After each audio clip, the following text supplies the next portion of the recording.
Hey, this is Matthew. Welcome back to Nerd News Today. And on this episode, we're taking a look at a brand new Marvel Select figure coming to you exclusively to the Disney Store. The Disney Store has had a few online exclusives from Diamond Select for the Marvel series, and they've all been pretty great so far. And this one here, it's perfectly timed. Today, we have a first look at the new Hawkeye figure from their Marvel Select line. And this figure represents the Matt Fraction and David Aja run, which is becoming pretty popular right now since it's also the basis for the Disney Plus Hawkeye series. I've got a lot to say about this figure, but first things first, let's talk about the packaging. And I do want to put a little bit of a disclaimer here. As you can see, it's looking a little beat up today. And well, that's unfortunately due to the transportation issues. I'm not really putting any blame on Diamond Select or Disney, anything like that. It's really just the post office. And well, you guys know how they've been lately.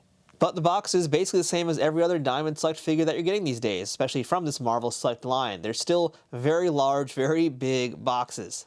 But the pro of having a very large box is that you do get to see everything that comes with this figure, and as always with any Diamond Select figure, they come with a lot of stuff. The front of the box also has the Disney logo and lets us know that this is a special collector's edition of this figure.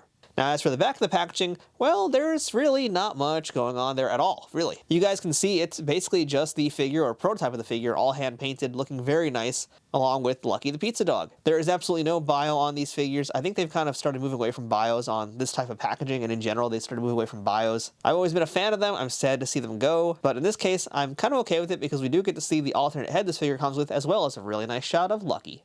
But what I do miss is any mention of who sculpted this. And that's one of my favorite things about Diamond Select Toys is when they do credit the artists. And not many other companies do that with action figures. So not knowing who designed this, not knowing who sculpted this, I kind of don't like that. That's something I want to make sure stays on this packaging here. So maybe that'll change, but I imagine that with the bios gone, I think that information is going to be missing forever too. But that's enough about the packaging. Let's go ahead and get this Hawkeye figure out of the box and take a closer look at him from all angles. Alright, and here is our Hawkeye figure out of the packaging, our Clint Barton here. So let's take a closer look at him, and first things first, I think we should start with the head, although I do want to point out before we go too deep, that you'll notice that my Hawkeye, he's on a base right now. That's because right out of the box, this figure is really stiff. This is, when I say stiff out of the box, I'm talking about this Hawkeye. He is having some trouble moving here. I don't know how much I'm going to really be moving him around in this video just to show you guys, but it's super tight. So when it does get super tight like this, I always recommend heating up the figure first in hot water, or just use a hair dryer. That'll loosen up the paint. That's what's kind of causing all the stiff joints. But really, if you don't have any of these Diamond Select bases, I recommend you get them here. You can get them in packs of 10. They come in black, and they also come in a clear variety too. They fit a few other figures. I don't quite know if NECA's stands will fit them or not, but yeah, they're good to have. They're cheap. I recommend them if you're buying Diamond Select figures because it's pretty rare that you actually see them in the figures. I mean, I think like some of the Star Wars ones had. Otherwise, you're kind of on your own. So yeah, just get yourself some packs if you're a loose collector. Save yourself the pain. But let's go ahead and talk about the head sculpt right now. And it's a pretty nice looking head sculpt here. I mean, it doesn't quite look like Jeremy Renner. Not at all, in fact. I think it's actually a lot closer to Bradley Cooper, which is, weird to say, but it's not just me, right? I mean, it feels like Bradley Cooper. And even more so when we then I'll turn a little bit here, as he falls over, because, yeah, like I said, super stiff here. Even more so when you compare him to the alternate head sculpt that he comes with, which is this one right here. This is the one without the glasses. He's got the bandaged nose. It's totally Bradley Cooper. I don't really know what else to tell you guys. It totally looks like him, for better or for worse.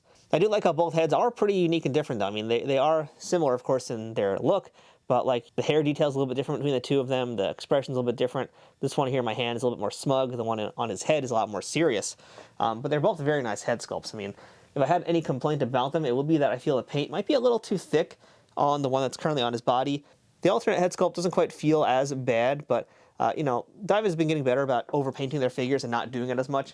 I think this is one of those cases where because it's a comic book figure, they kind of did overpaint it a little bit because there's a lot less shade, a lot less depth in this toy here. But I still think the expression's pretty good, and it's pretty solid, and it's definitely better than a lot of the other ones we've seen in the past few years, really, because Diamond has been improving over time. So it might not be my favorite head sculpt, but it does kind of harken to the comics we talked about earlier, and that part is a big positive for me.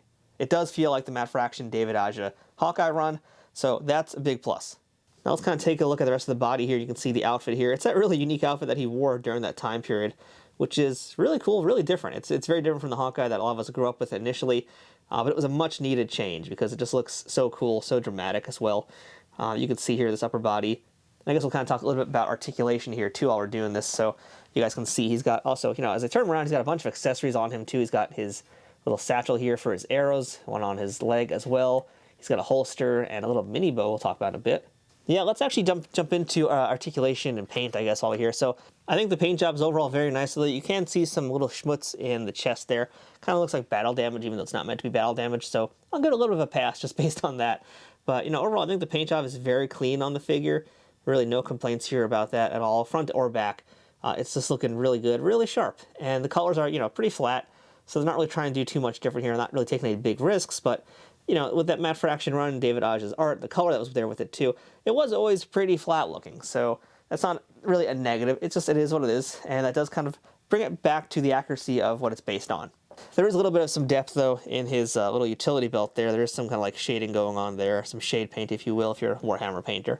But overall, I mean, really, it looks pretty good. I have no qualms with any of this. But let's talk about articulation as best as we can, because like I said, he's stiff out the box. So yeah, this head is moving nicely. He does have ball-jointed shoulders. He has a single-jointed elbow and a bicep swivel, as well as wrists that can move. We do have a torso that can move around, that wiggles. It looks like, oh, he actually has a moving waist. That's something that's been missing on a lot of the Diamond figures. He actually has it. That's great.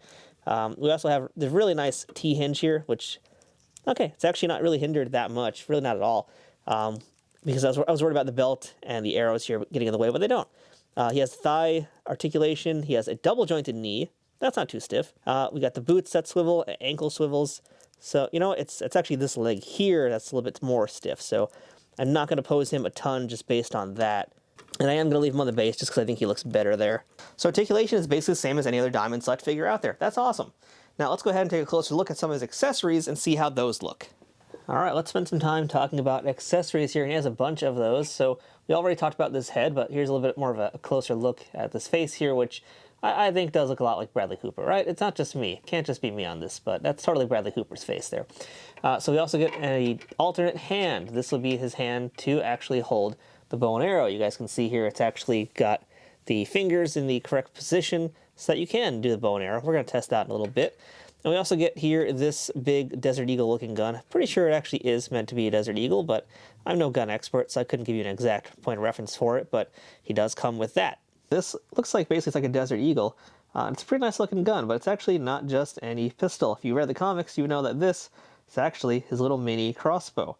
And so the way this little mini crossbow works is that if you go ahead and take a look at Hawkeye's leg, you'll notice that on his holster here for that little gun, there's actually a little tiny bow. So you pull that out of this really nice little holster here. And that holster, by the way, will perfectly fit this pistol. Let's see. You do have to take it apart, of course, but slides right on in just like that. So you notice that this gun here has a little slit.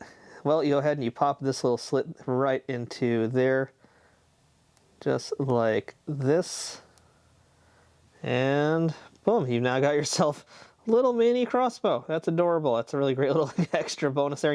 You kind of have to have that with this figure, but look how good that looks. Looks horrible next to my hideous hands, but look how nice this little thing is here. That's a nice, cool accessory. And that's how he looks with this in his hand. So he doesn't have a pistol hand to really kind of like, you know, hold it like it's actually going to be used, because he doesn't come with a hand that has like a trigger finger. You can see a little bit there. It's just basically the normal hand that he came with. But he can hold it, so that part is good. He actually can, in fact, hold the weapon. I don't know if the arrows actually will fit in there either, but they're kind of big for that too.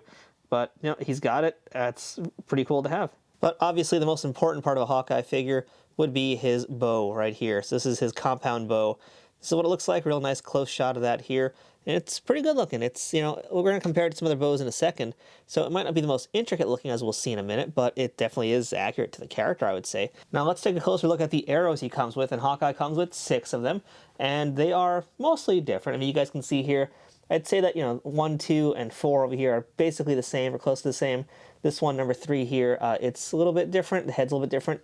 And really, it's the last 2 that are like the most different as I like flick them all around the screen here.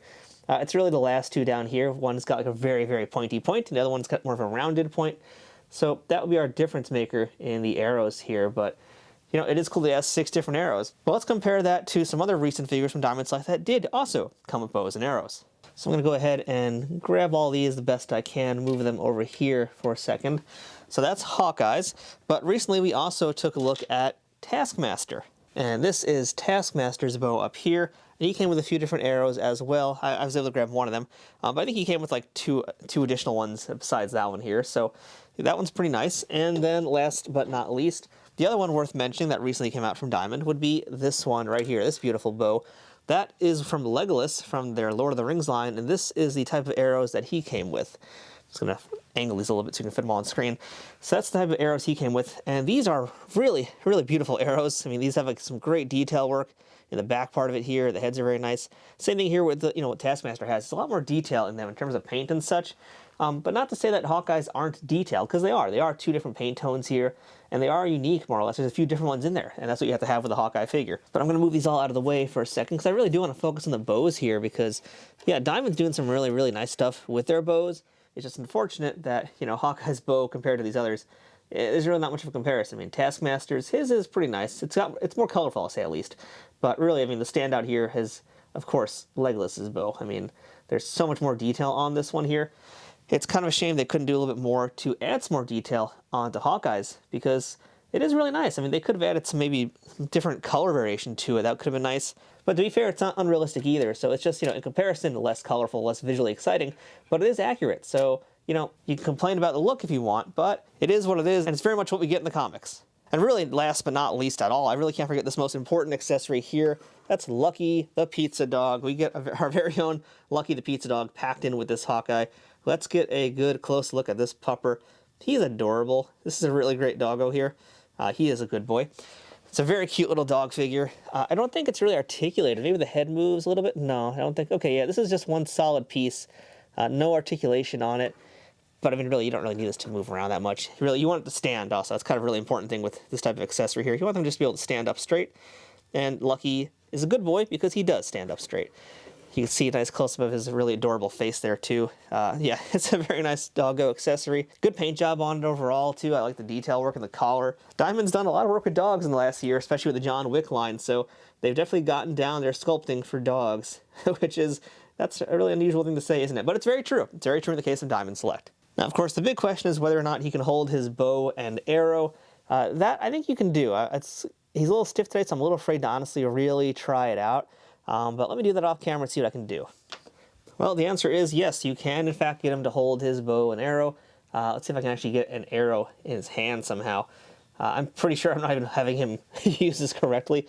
Let's see. I mean, I'm pretty sure if you finagle it enough, you will be able to pose it the way it's meant to be. I have no idea how bow and arrow should actually look. I'm terrible at this. It's, compound bows confuse me, but it does work. You can get it in there. So that's what matters. And that is with the alternate hand, by the way. I did swap out hands off camera too.